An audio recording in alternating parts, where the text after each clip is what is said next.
Good morning, greetings, and welcome to The Bright Side, your nutritional program dedicated to the understanding of the vast world of nutrition and nutritional supplementation. I'm your host, Pharmacist Ben, nutritional pharmacist from Boulder, Colorado. I use nutritional supplements where other health care practitioners use toxic pharmaceutical drugs and sometimes deadly medical procedures. If you suspect that there are natural nutritional roads to your health and vitality and well-being and to addressing your health challenges, whatever they may be, but you don't know where to begin, you have come to the right place. As you listen to The Bright Side every day, you are more and more in control of your body. You are more and more knowledgeable, and you know you can overcome any health issue. That's why we're here every day on The Bright Side, helping clear up the sometimes confusing world of nutrition and nutritional supplementation. Over the last 33 years of practicing pharmacy, I've seen drug-free recoveries from diabetes, hypertension, obesity, skin diseases like acne, psoriasis, eczema, rosacea, digestive ailments, autoimmune issues of all kinds, recoveries that by the standards of modern medicine can only be called a miracle, but what is in the world of the body, what is in the world of biology, standard operating procedure. Because the human biological system is a healing system, it's a regenerating system, it is designed divinely to heal and renew itself on a moment-to-moment basis, and while some folks may call that a miracle, it really is just the way the body works. If you have questions about health, nutrition, prescription drugs, we are here for you on The Bright Side. 844-236-6010 is our number. If you have questions or comments or success stories you'd like to share, if you have questions about our formulations, ingredients, something you may have heard about, read about, 844-236-6010 is our number on the Bright Side. If you want to purchase longevity products, you can call 866-735-2470 or go to brightsideben.com, pharmacistben.com, or criticalhealthnews.com. And don't forget to check out our Truth Skin Health products at truthtreatments.com. Got some new products coming out here soon, probably in the next week or two, and some specials running. And we also have a skin health blog at truthtreatments.com, truthtreatments.com. Okay, welcome back to The Bright Side. We have been talking about my personal favorite organ, the skin, the one I know the most about, the skin. But the thing about the skin is it's an organ. We always say it's an organ, the body's largest organ. So what's true about the skin is going to be what's true about the rest of the body, the rest of the organs of the body, with some exceptions, because the skin is on the outside of the body. The fact that it's on the outside of the body gives it some special characteristics. For one thing, you can address certain things from the outside in. You can't do that from your liver or your intestine. Also, we see the skin. We don't see the organs inside the body. And the skin is covered with a barrier, a hard barrier that you don't have on the inside of the body. So the skin has got some differences. And because we can see the skin, we're very sensitive to it. We're much more sensitive to our skin issues than we are to a lot of other parts of our body. Unless we're in chronic pain, unless we're dying or if we're in serious pain, we tend to care about the skin more than we care about the inside of our body. Because we care so much about the skin, we've got this industry, the skincare industry, that has sort of become this monstrous segment of the health and beauty marketplace. And because nobody really wants to rock the boat, you just get the same old stuff. Nobody's really taking advantage of what we learned in science in terms of tissue and cell chemistry and biochemistry in the last 20 or 30 years. And the products we're using are based on a time when we didn't recognize all of these sub-skin factors. There are sub-skin factors. There are things underneath the skin surface, subsurface factors, I'll say. Subsurface factors that are involved in the skin, and we don't see that. When we use skincare products, we are treating the outside part of the skin for the most part. Even if there's certain active materials, if you're going to a med spa and you're going to a doctor and getting certain active materials, the vast majority of that product is not designed to do anything underneath. Maybe you'll get like a 1%, 2%. If you go to a med spa doctor, you may get 20% of vitamin C or something like that. You can't. When you're getting products, you're either not addressing the cell, or if you are addressing the cell, you're addressing the cell minimally. The cell is what it's all about. That's what makes the skin like every other part of the body. That's what makes all the parts of the body the same when it comes to reversing disease or staying healthy, is the fact that it's about the cell. It's all about the cell, but we never treat the cell. We treat what we can see, or we treat where the symptom is or where the effect is. We don't treat the cell.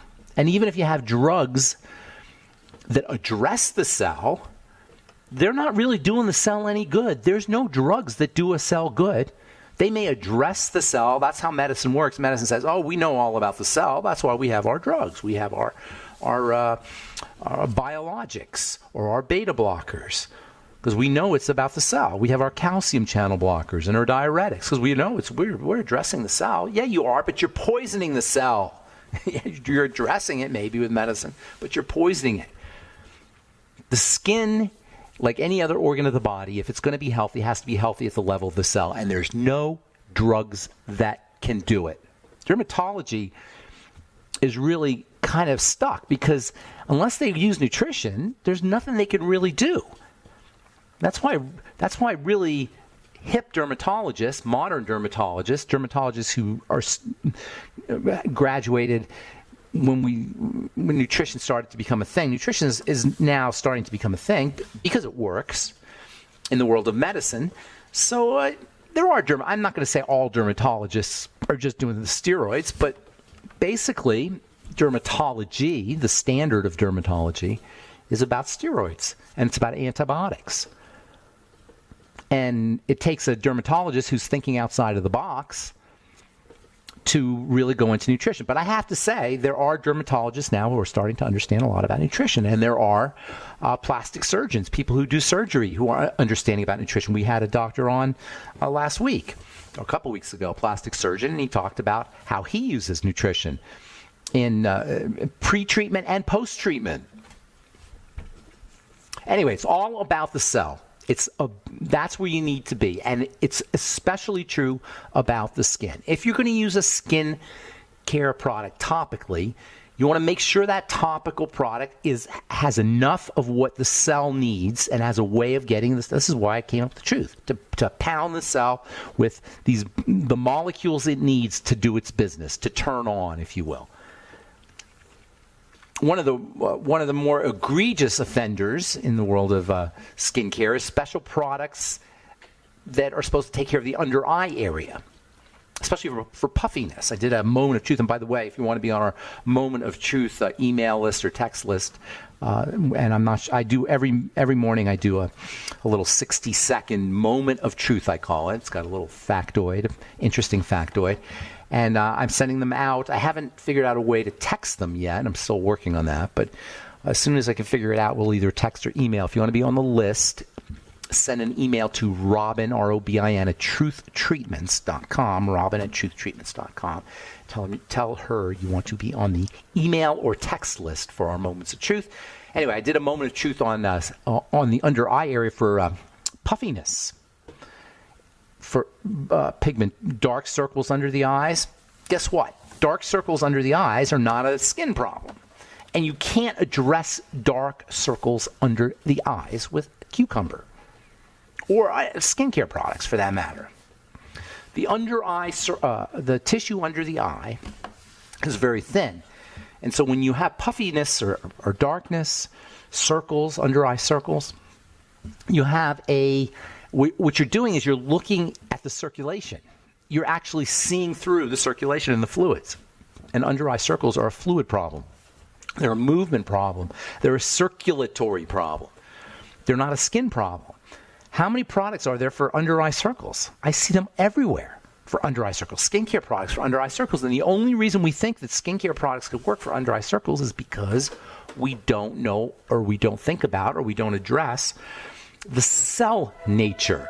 Under eye circles are about the cells of the blood of the circulatory system.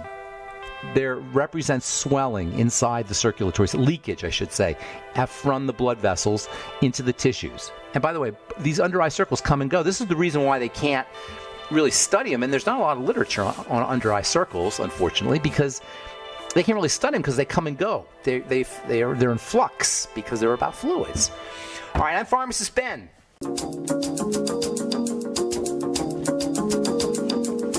Okay, we're back on the bright side. Pharmacist Ben here. Got lines open. 844-236-6010 is our number. Longevity products can be had at brightsideben.com, pharmacistben.com, or criticalhealthnews.com, or by calling 866-735-2470. And our Truth Skin Health products can be had at truthtreatments.com. Truthtreatments.com. Never any preservatives, fragrances, fillers, waxes, emulsifiers, silicone oil, water, nothing your skin doesn't need or doesn't want. In any of our Truth Skin Health products, they will fade dark spots. They will help grow tissue if you're dealing with crow's feet or fine lines or wrinkles. They will help heal your skin. And that's really the bottom line, is everything's about healing and health at the end of the day are what beauty should be about. I don't like saying that I'm in the beauty business. I don't like beauty products. Just doesn't, the idea of beauty products doesn't make sense to me. Beauty is something that should be associated with health. Beauty is something that should be associated from the inside out. If you're really addressing skin correctly with skincare products, you're going to be working from the inside out, even if you're outside in. Why? Because a good skincare product is going to work at the lower levels of the skin, the inside part of the skin. So even if you're using a topical product, it's still inside out. Beauty is an inside-out phenomenon. So to me, skin health we should be focusing on skin health, not skin beauty, and then the beauty will follow once you address the health. And by the way, I've got my friend Nasima, thank you Nasima, put up a Facebook page, a Bright Side with Pharmacist Ben Fuchs Facebook page, and I'm going to be posting on that. And I've been posting my moments of truth on that now that I think about it. So, or actually Nasima's been posting the moments of truth videos on the Bright Side with Pharmacist Ben Fuchs, and I will have blog posts, etc. So check that out if you want to stay in touch. And it's always nice. I always find it nice to see who's listening to the program. So sign up and join, or I guess, the Bright Side with Ben Fuchs on Facebook. All right, 844-236-6010 is our number. We're talking about the cell nature of the body, and specifically the cell nature of the skin. Here's the secret to skincare. Address the cell. Just like here's the secret to the body, to taking care of the body. Address the cell. The good news is the cell is pretty much on automatic. It doesn't need a lot. So you don't really need to do a lot to address the cell. You got to make sure you got the nutrition. Yes, that's true. You got to make sure you're not being toxic. You know, you got smoking, sugar, drugs, alcohol, but alcohol's probably not as bad as some of the other things. But smoking, sugar, and food and drugs, and by drugs I'm including natural flavors and processing chemicals that are found in foods. You know, I mean, you do what you could do. We are swimming in an ocean of toxicity, so there's going to be a certain baseline amount of toxins that we're all going to be dealing with, and you're just not going to get around that, and that's unfortunate. But you do what you can do. So the bottom line is you gotta see that our health issues are not tissue issues; they're cell issues, and we've got to address the cell as such. And that's why nutrition is so important. There's nothing there's nothing in the medical model, there's nothing in the pharmaco-medical model, we'll say, that can address the cell. That's in the realm of nutrition. That's in the realm of exercise. That's in the realm of, and by exercise, I'm talking about circulation, moving the body. I should probably say movement. Norm. Nutriate, respirate, move, and rest. I call it the fourfold square of health. That's how you address the cell. You nutriate, you respirate, you move, and you rest. It's really very simple. And when it comes to the skin, you could do the same thing topically. Nutriate the skin topically with vitamin C. And to a certain extent, vitamin A and polyelectrolytes. That's basically the main nutrients for the skin from a topical perspective. Vitamin C, vitamin A, and polyelectrolytes. There's a few other things maybe that you could say could be helpful, but copper peptides might be helpful. There's a few things, but for the most part, it's vitamin C, vitamin A, and polyelectrolytes. That's your nutrients. Then you want to stimulate, you want to exercise, you want to improve movement of blood flow to the skin. That's where alpha hydroxy acids come in. And to a certain extent, retinol. And you want to rest the skin. You take days off. You don't stimulate all the time. And you want to oxygenate. How do you oxygenate? By moving your body. Oxygenation of the cells of the skin, I should say, comes from moving your body. You can also do lymphatic massage, by the way. In fact, any massage. I got a Facebook post. I saw a Facebook post about, or somebody messaged me on Facebook about, I thought you're not supposed to rub your eyes, rub the skin under your eyes. I thought you're supposed to pat it. And there is this idea, I hear this all the time, about patting the skin under the eyes. You don't want to pat the skin. You don't want to pat the skin anywhere. You want to massage the skin. The connective tissue needs to be massaged. When you massage the connective tissue, you improve circulation. When you massage the connective tissue, you improve electrical energy. You improve detoxification. Massaging is really important. Lymphatic drainage, by the way, is really important. Massage therapists do lymphatic drainage. You could do it yourself, lymphatic drainage. There's great YouTubes on how to do lymphatic drainage, lymphatic massage to improve lymphatic drainage. The lymph is a super underappreciated part of the body, especially when it comes to the skin. So many problems, skin problems, are rooted in the lymphatic system. The lymphatic system is you can think of it like part of the circulatory system. That stuff, the under eye circles we were talking about, that's lymphatic usually. I shouldn't say usually. It's partially lymphatic. The lymphatic system is a poison flow. It's like a sewage system. It's a poison circulatory system. A very fascinating system. The problem with the lymphatic system is the pools, because it doesn't have a pump.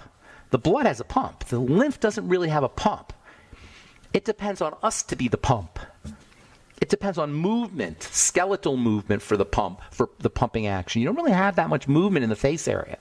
So lymphatic issues can be really difficult to address on the skin, or in the face, I should say, or anywhere in the skin, really. Boils, cysts, those are lymphatic. People don't know what to do when they have a boil or cyst because it looks like a skin problem. It's not a skin problem. It's the lymph pushing up. The lymphatic system, when the lymphatic system becomes toxic, you can have immune problems like eczema or psoriasis. Eczema and psoriasis, by the way, are immune problems. Most people know, or a lot of people know, about psoriasis being an immune problem. It's classified as an autoimmune disease. Psoriasis is. And eczema, we don't tend to think of as an immune problem, but it is. It's an immune problem, and it starts off in the lymph. The lymph is the center of immunity. It's a center of blood immunity, or circulatory immunity, I should say. Eczema is related, and this is because eczema and psoriasis are related to the lymphatics. They're also linked to other health challenges, particularly psoriasis, but also eczema. Psoriasis is associated with heart disease. Psoriasis is associated with increased risks of cancer and neurodegenerative diseases. These things, which are called comorbidities, they're not coincidences. It's all because it's part of the same system. If you have a lymph problem, you're going to have a problem. You can have a problem anywhere in the body. All right, I'm Pharmacist Ben. 844-236-6010 is our number. You're listening to The Bright Side. We'll be back right after this.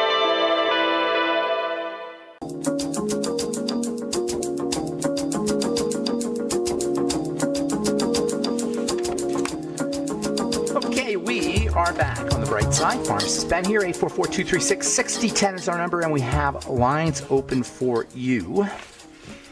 From Skin Inc., this is actually from JAMA Cardiology. Anti-inflammatory therapies used to treat moderate to severe psoriasis can also help reduce coronary inflammation. Surprise, surprise. Comorbidities, the idea of comorbidities is proof positive that the body breaks down as a system. That's the most important thing to understand about the body. That's the big change that we have to make when it comes to how we treat our bodies. We have to see the whole thing as an as a system that's made up of interconnected parts. This idea of systems is something that we've only really understood for 50 or 60 years. How entities can be made up of multiple parts that all interact to form that entity. That's what a system is. It's like if you take third base off of a baseball field, it won't be a baseball field anymore. You can't just take parts out and expect the system to stay the same. You can't take the gallbladder out and expect the body to stay the same, because it's a system. Like a field is a system. Like a baseball field is a system. System is one big thing that's made up of multiple parts. When you take a part out, it no longer is the same thing.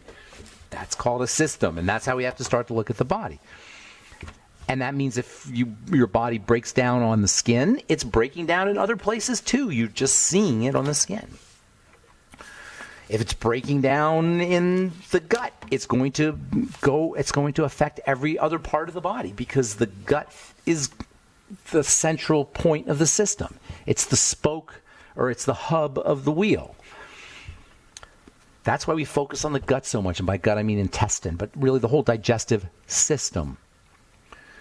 From Scientific News Magazine, gut microbes relieve autism symptoms. Well, we talked about that on this program a lot, so that should come as no surprise, but still, it never ceases to amaze me how science catches on and articles and studies catch on to what common sense will tell you, except years later.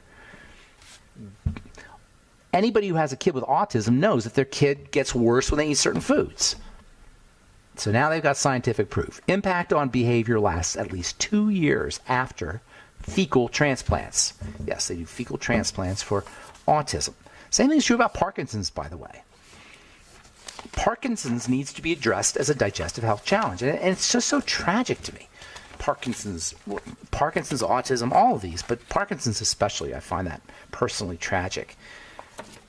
People who have Parkinson's disease will notice that their symptoms get worse when they eat certain foods. They'll also notice that they've had digestive problems, probably for long-standing digestive problems, particularly constipation, with Parkinson's disease. All right, let's see what else here. 844-236-6010 is our number. I think we'll just talk to, we'll put Carl the Truth Rater on here. I haven't talked to Carl for a while. What's going on, Carl? How you doing, man? Carl the Truth Rater. No Carl? You there? Well, I don't know where Carl went, but we don't have him. So, Carl, call back. I'm not sure where we are, if you want to talk. A fitness downside to statin drugs. Taking cholesterol-lowering drugs seem to make exercise more difficult and less beneficial. Surprise, surprise. Surprise, surprise. If you dumb down the cholesterol production system in the body, your body will not be able to handle stress as well. Your body will not be able to think as well. Your body will not be able to move as well. Cholesterol is the molecule of movement. Cholesterol is the molecule of neurology. Cholesterol is an electromagnetic, a piezoelectric substance. It changes from a gel. It changes consistency from a solid to a gel, and as it's doing it, it's generating electrical charges, and it's doing it in the cell membrane. The cell membrane and the cell itself and the body itself are actually computer chips. The cell membrane is a computer chip. The cell is a computer. It's processing information like a computer. The next big wave in medicine or in biological medicine is going to be cells, the interface of cells and computers. They're now studying how to use molecules and biomolecules as little computing devices.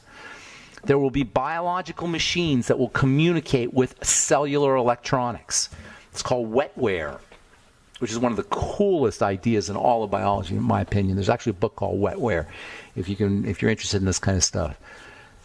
The body as a whole, the tissues and the cells that make up the tissues are like computer chips, or information processors, and they use cholesterol largely as an information processor. Fats in general, but especially cholesterol, has electromagnetic properties, has information processing properties.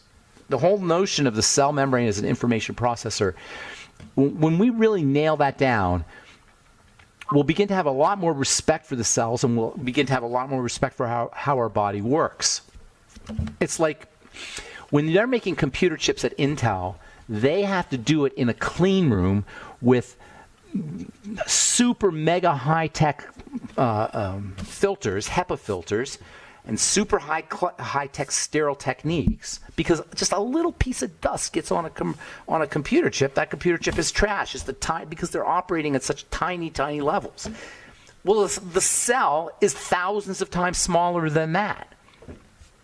Thousands of times smaller than the computer chip, although these days the lines on the computer chips are getting pretty darn small. The ultimate is a biological computer chip. If you take a computer chip and you see those little wires those little lines that are drawn, those are equivalent to biochemical pathways, except they're made up of hardware. A biochemical pathway is exactly the same as that, except much smaller, and it's made up of wetware. Wetware is to hardware what biology is to metal and silicon at the Intel factory. And cholesterol is a serious player in how this all gets done. To dumb down the cholesterol system in the body is absolute lunacy. If you want to destroy a society from the inside out, make sure they're all on statin drugs. If you want to shorten lifespans and keep older people out of the gene pool, as they age, as they get older, give them statin drugs. One of the most craziest things to me is when you see somebody who's 80 years old on a statin drug. As if the statin drug is going to be better off, he's going to be better off at the age of 80 with a statin drug than he would without it. As if the statin drug is going to increase his longevity. As if detoxification of the statin drug and depletion of coenzyme Q10 and cholesterol is going to be in an older person's interest. This is from the New York Times article that I was reading about a downside to statin drugs. Statins are not without risks. They have been found to increase the risk for type 2 diabetes. They can also result in muscle aches and fatigue. Some studies, people taking statins as many as 20% report significant muscle pain, with the incidence rising among people who exercise. All right, I'm Pharmacist Ben. 844-236-6010 is our number. We'll take a commercial break and come back with your phone calls right after this.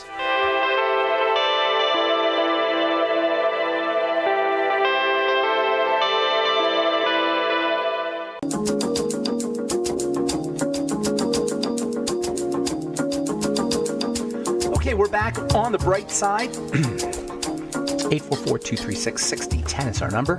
From the Journal of the American Academy of Dermatology, moderate to severe atopic dermatitis, that is eczema, associated with increased risk of atrial fibrillation. You say, oh my God, what does the skin have to do with the heart?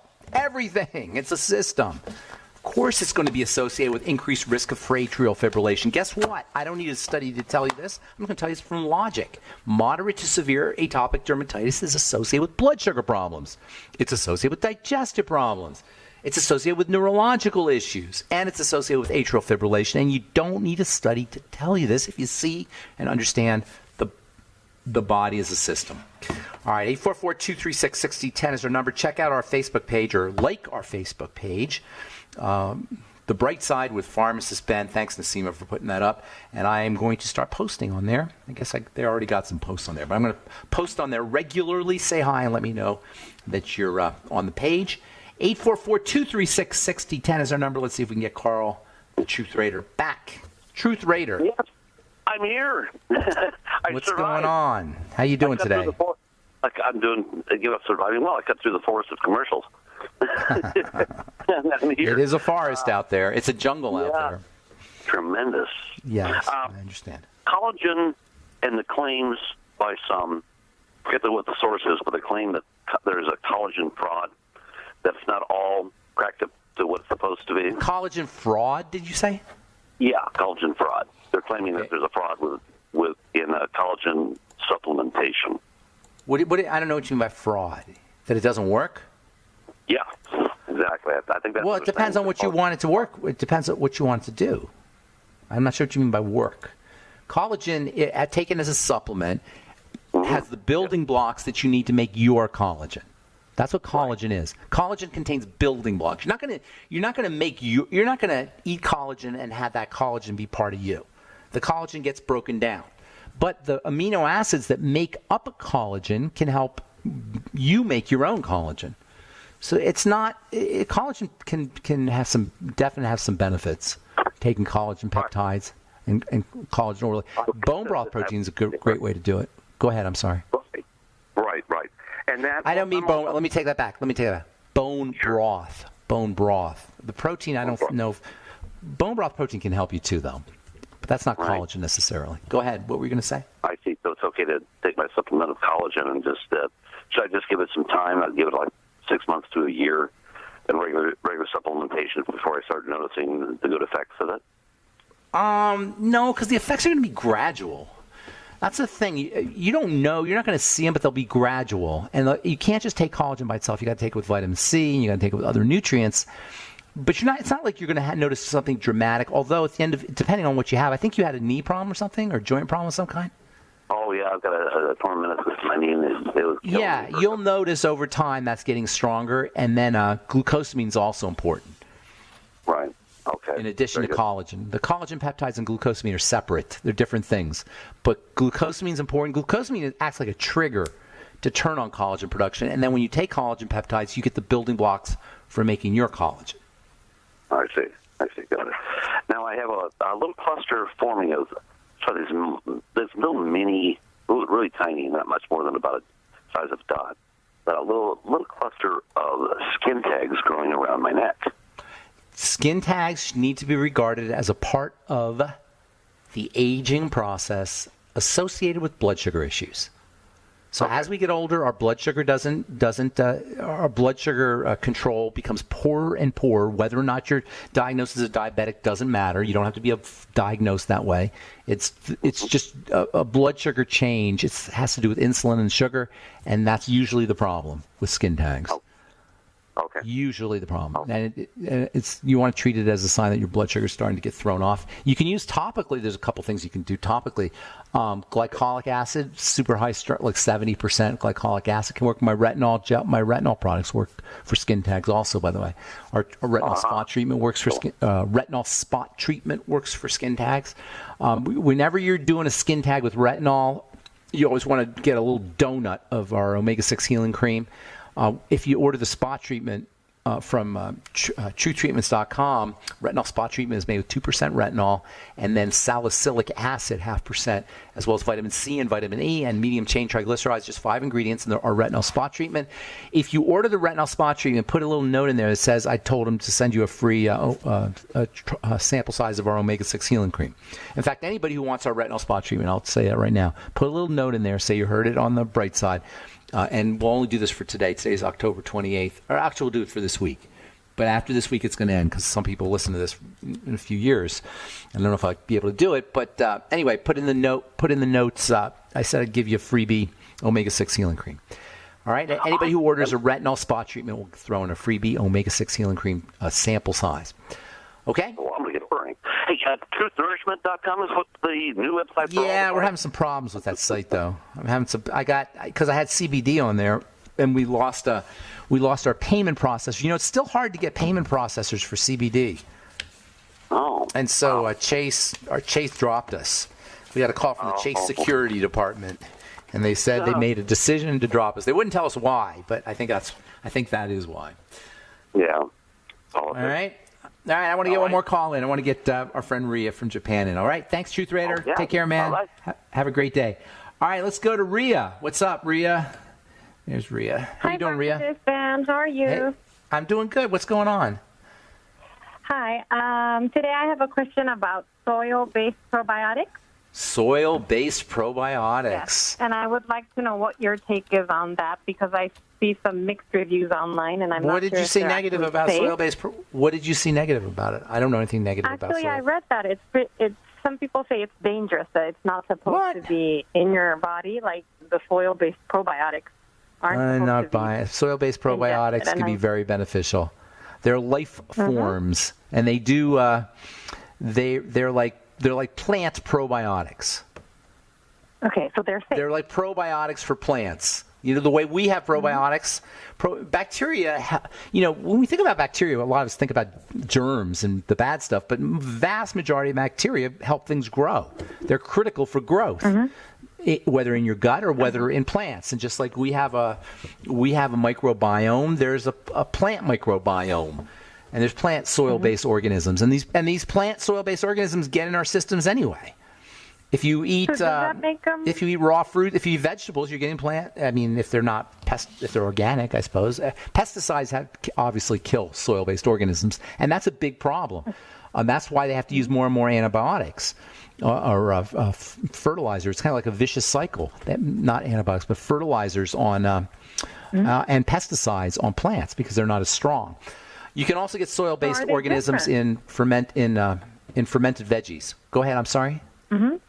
What were you going to say? Are they different from regular probiotics? Well, there's all kinds of different bacteria. Differently, or? Yeah, there's different bacteria. Bacteria that live in the gut are going to be different from bacteria that live in the soil. But we interact with these bacteria anyway. I mean, we interact with them when we eat vegetables from an evolutionary standpoint. Like I said, these days less and less because of pesticides. But our body, there's an interaction between all of it. And when we excrete, when we eliminate bacteria, and they eventually get into the soil, and it's all a big circle. Yes, go ahead. I'm sorry. There's no separation. So when you recommend us to take probiotics, should we differentiate when we take regular probiotics and it's always a good idea. There's hundreds of different types of bacteria, hundreds, maybe thousands of different species of bacteria, right? They're all important. So it's a good idea to support your probiotics or your microbiome, I should say, by using supplements, by using foods, by kind of getting sources, sourcing your bacteria from different places. And yes, soil probiotics can be a very good way to help supplement the probiotics you're taking, your nightly essence, and other probiotics you're taking. It's a good idea to take a bunch of different types of bacteria, is what I'm saying. Okay. And I have one more question if you have time. Yes. What is the difference between NAC and regular L-cysteine? Big difference. The acetylated part of NAC makes it much more available to the body. NAC is more bioavailable. It's also more expensive. They're generally the same thing? Generally the same thing, yes. No. Yes, they are generally the same thing. NAC is a better form. NAC is a better form, yeah. They're generally the same thing, though. NAC works better for detoxification. But yes, they are generally the same thing. It's the sulfur molecule there. All right, I got to go. Thanks, Rhea. Thanks. Appreciate your call. All right, take care. Have yourselves a wonderful, beautiful, awesome, spectacular day. That's all the time we have for today. I am Pharmacist Ben, and we will talk to y'all later. Bye for now.